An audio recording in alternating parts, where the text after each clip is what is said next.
let's keep going on our track by track listen through first time reaction to Ano's new second album, Born Born, with the song Shakai No Mado, which is track number 9.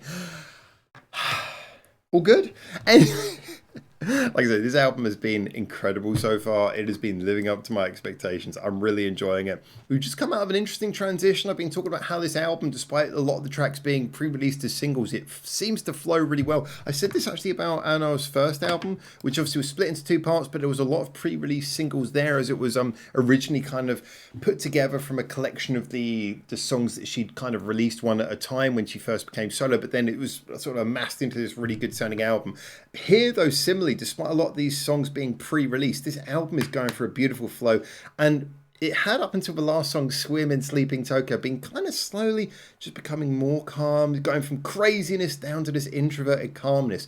But then Swim in Sleeping Tokyo, it had the soul of a ballad, but it actually had a little bit of a thumping beat that made it a bit more of a head bop. So Shakai No Mado can go in any direction. This could be building things back up again, or we could be about to get a song that sort of stays in that chilled out place that the last couple of songs have definitely either been or alluded to. I don't know, but I'm just excited. I'm loving the journey this album is taking me on. You know me, I don't lie on this channel. I don't fake things. I don't kiss ass for the sake of it. I'm just feeling very much like... Second album's always difficult, and this is a sequel to one of my favourite debut albums of all time. Absolute, just classic debut album. And the fact that so far I am not feeling at all disappointed. If anything, I don't know, I have to compare, but so far this might be on for being an even better album. I'm just feeling super happy. So anyway, let's dive in with this next track. Shakai No Mado. It's Shakai No Mado, is it? Yeah, Shakai No Mado. Sorry, I thought I was saying that wrong. Shakai No Mado. Let's go.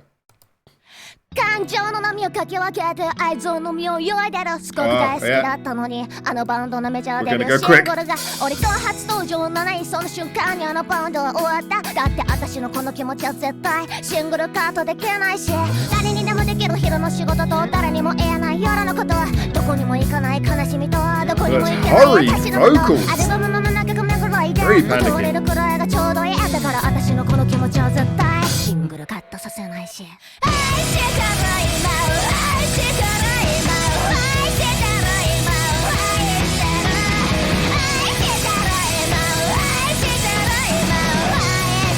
Yeah, you can really feel kind of like there's a bit of an eyes vibe to this. Oh, funky! Here we go.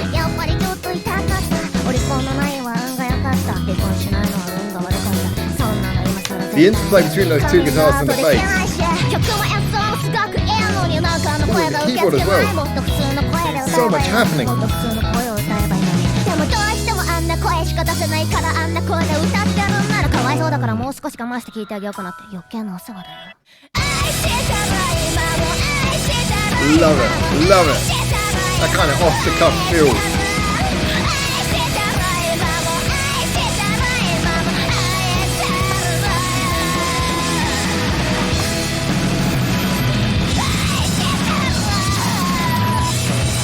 Ooh, okay, that's a bit noise rock, okay. 社会の窓の中でジムヒルは退屈すぎて最低です社会の窓の中で行く夜は窮屈すぎて社会の窓の中でジムヒルは退屈すぎて最低です Building up around the piano is nice, adding a little bit of emotion in there.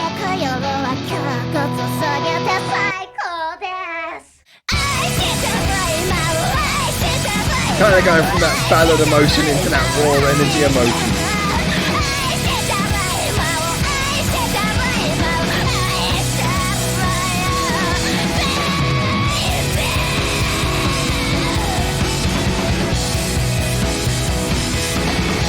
Love the rawness of this song.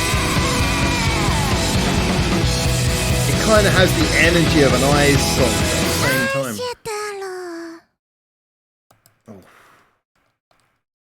So yeah, like the whole message, I shit there it is like, you know, sort of it's a love song, but like a very painful kind of love song. Yeah, Wow. So this definitely goes into a slightly different direction. In a way, it reminds me a lot of that kind of raw, almost a sort of sense of love and hurt that you get in, Only Two of Us in the World. That has a similar kind of vibe of like a lot of love and a lot of hurt at the same time. This is definitely conveying that. This was really beautifully done. I think.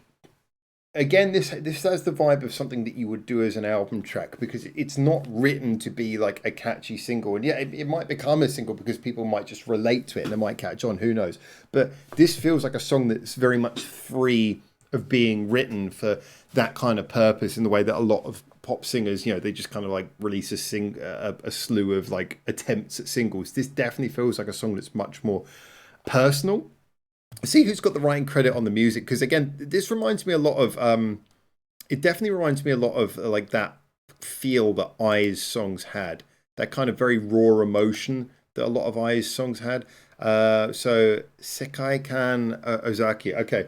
The vibe of this was very raw, very personal, and I like how that was conveyed both in this sort of very quick almost off the cuff, almost offbeat kind of rapid delivery vocals in the verses, and then that turning into just this sort of repeated, shouted, screamed mantra. And again, like I said previously, it's not like that kind of metal scream that you'd get from like a metalcore artist and stuff. It feels more just like a passionate scream of just like shouting so loud that your voice bursts over the limit.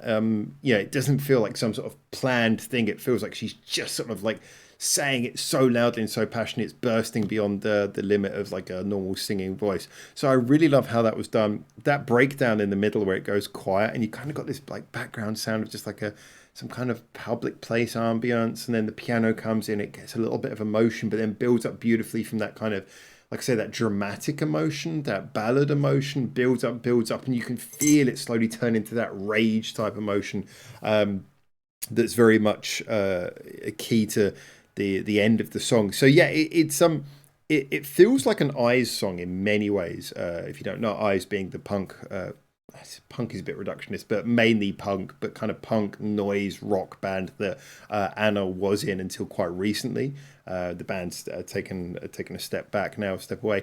It feels like that, but it's got an arrangement that definitely plays into the strengths of Anna as a solo artist, being able to have things like piano and extra instruments just layered in. It's one of the beautiful things about being a solo artist is that you don't have to ask questions about, do we add extra instruments? Because pretty much, you're a solo artist. You might play a couple of instruments on your songs. You might be the singer, obviously, but ultimately, you're going to get session musicians involved. And this feels like it very much takes advantage of that to be something genuinely quite, very, very beautiful. Very beautiful. I really thought this was quite a passionately delivered, great little song. So for me, top marks. I really like this. Definitely, it's one of those ones you'd either listen to if you're having a really bad day, or just put it on as part of the album and let it be part of that journey. Because once again, this album is going on a beautiful journey. I love that. I love that the fact the album's not just like some slew of songs. It really feels like it goes in a direction. So anyway, I'm enjoying this. I think this is great. As always, get in the comments, tell me what you think, and we're going to move on to the next song next, which is called Happy Lucky Chappy. It's 3 minutes of that one again. I can't wait, just because fuck knows what that's going to be. But great stuff. Anyway, like I say, once again, thank you so much for tuning in. See you in the next one of these videos, hopefully. Until I hopefully do, remember the playlist to the Ano-chan track by track, listen along, watch along thing is in the description below. Until I do hopefully see you very soon. For now, ciao, ciao.